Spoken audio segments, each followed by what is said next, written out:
En este misterioso viaje cronológico, nos encontramos con un enigma que desafía la lógica misma de la historia. ¿Cómo es posible que Pedro se haya erigido como el primer papa de la Iglesia romana cuando, en los días en que caminaba entre los mortales, la religión dominante era el politeísmo, una creencia arraigada en la adoración de múltiples dioses y diosas?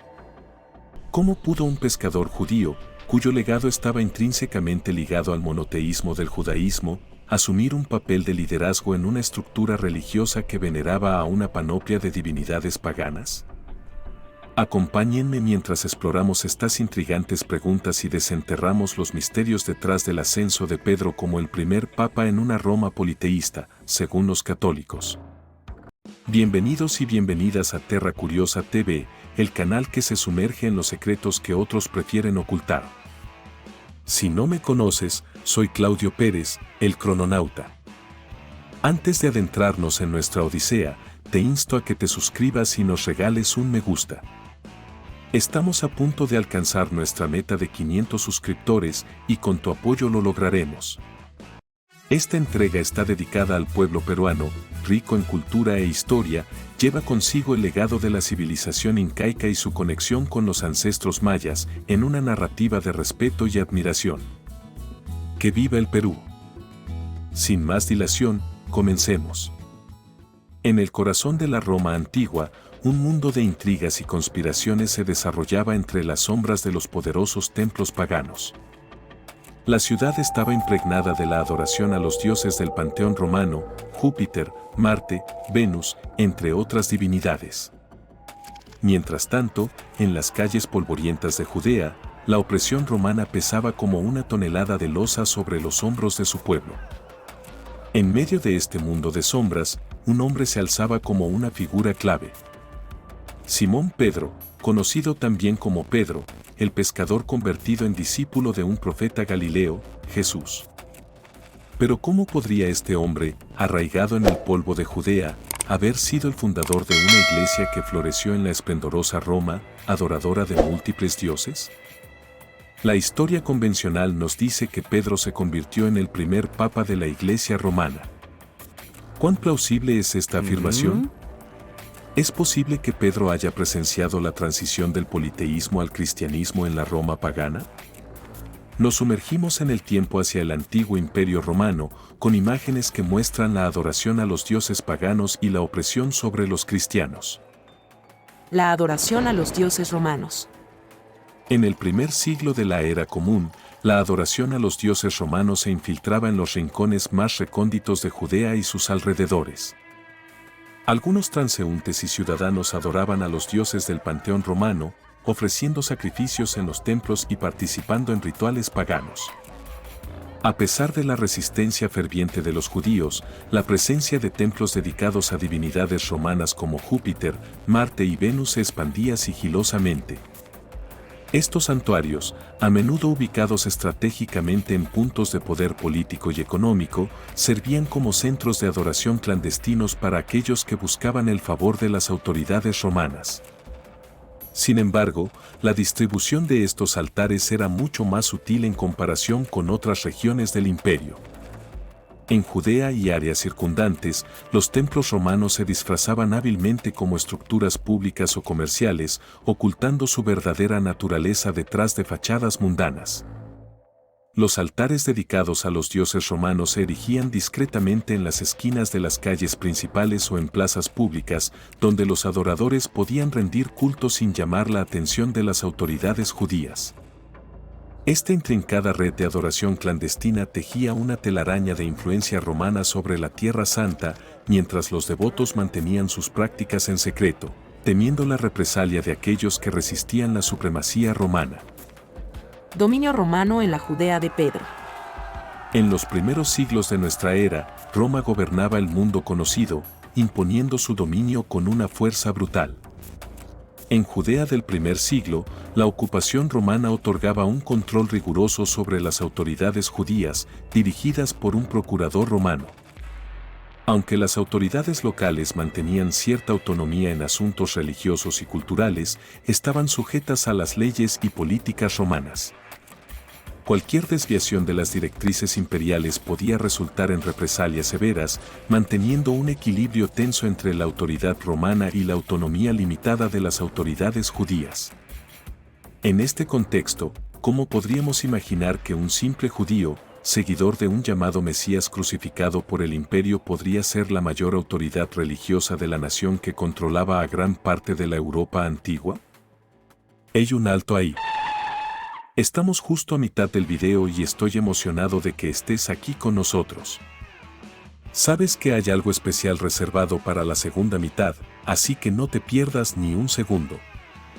La mejor parte está por venir, así que mantén esa curiosidad encendida y prepárate para sumergirte en lo que resta de esta entrega. No olvides suscribirte al canal y darle me gusta al video para no perderte futuros contenidos emocionantes como este. Dicho esto, continuamos. Inicios y crecimiento del cristianismo. Mientras los romanos controlaban a la población judía, una nueva fe se estaba gestando en las sombras del Imperio Romano, en la provincia de Judea, el cristianismo. Los cristianos, fieles a una sola deidad, fueron vistos como una amenaza para el orden establecido. En ocasiones, eran perseguidos, torturados y ejecutados por negarse a adorar a los dioses romanos. Pero su fe se mantuvo firme, alimentada por la promesa de un mundo mejor en el reino de su Dios. Y entre estos valientes creyentes surge la figura de Pedro, un pescador humilde de Galilea, reclutado por un profeta llamado Jesús para convertirse en uno de sus discípulos más cercanos. Pero ¿cómo podría este hombre haber sido el líder de una iglesia en una Roma pagana? Pedro, testigo de los milagros de Jesús y de su resurrección, según relata el Nuevo Testamento, se convirtió en un pilar de la incipiente comunidad cristiana. Sin embargo, es difícil imaginarlo como el líder de una iglesia que adoraba a un solo Dios en medio de un imperio que adoraba a muchos. ¿Y si la historia que conocemos no es más que una fachada? ¿Y si la verdad ha sido ocultada por aquellos que controlan los hilos del poder en la sombría Roma imperial? ¿Qué secretos podrían haber sido enterrados bajo las ruinas de los templos paganos? Podría ser que Pedro nunca hubiera pisado los marmolados pasillos del hoy llamado Vaticano, ni que se hubiera sentado en el trono de la Iglesia romana. En cambio, su legado podría haber sido manipulado y distorsionado por aquellos que deseaban mantener el control sobre las mentes y los corazones de la gente. El papel de los concilios en la cristianización del Imperio Romano. Los concilios ecuménicos, desde Nicea hasta Constantinopla, jugaron un papel crucial en la definición y la consolidación del cristianismo como la religión oficial del Imperio Romano. El problema aquí es que las fechas de estos concilios fueron siglos después del deceso de Pedro. ¿Fueron estos eventos realmente el resultado de la fe pura y la devoción, o fueron manipulados por aquellos que buscaban consolidar su poder sobre las masas? La historia está llena de misterios y sombras, y la verdadera historia de Pedro y la Iglesia romana puede estar enterrada bajo capas de engaño y manipulación. Analicemos algunos eventos cruciales para entrar en contexto y determinar la falsedad o veracidad de que Pedro haya sido el primer papa. Eventos cronológicos que no cuadran en la ecuación. Primero, se estima que el nacimiento de Simón Pedro fue entre primer año y el año 5 de la era común. Por otro lado, Pedro inicia su discipulado con Jesús entre el año 27 y el 30. Es sabido que la evangelización comienza tras la desaparición forzada de Jesús, aproximadamente entre el año 30 y el 33 de la era común. ¿Sabías que Pedro fallece crucificado por el Imperio Romano entre los años 64 y el 68 después de Cristo? Es bueno saber que en los primeros siglos del primer milenio, la Iglesia romana, hoy conocida como católica, adoraba a decenas de dioses. Pero lo más importante, el Concilio de Nicea, realizado en el año 325 después de Cristo, fue donde se estableció el cristianismo como la religión oficial del Imperio Romano. ¿Te fijaste en la fecha? ¿Cómo podría Pedro haber sido el primer papa de una religión que no fue aceptada por la Iglesia romana hasta los siglos 3 y 4 después de Cristo? Quizás nunca sepamos la verdad completa o nos resistimos que se derrumben nuestras creencias, pero mientras tanto, debemos cuestionar todo lo que creemos saber y buscar la luz en medio de la oscuridad. Porque en el mundo de los conspiradores y los intrigantes, la verdad es tan frágil como un susurro en la noche. Y solo aquellos que están dispuestos a desentrañar los secretos del pasado podrán descubrir la verdad oculta detrás de las sombras de la historia. Gracias por ver el video completo. Tu tiempo y atención son muy apreciados. Si te gustó lo que viste y quieres más contenido como este, asegúrate de suscribirte al canal y activar las notificaciones para no perderte ni un solo video nuevo. Es sumamente importante que nos regales un me gusta, a YouTube le encanta y nos posiciona para que otras mentes curiosas también puedan confrontar sus creencias y conocer la verdad. Te dejamos por aquí otro video que de seguro activará tu mente curiosa.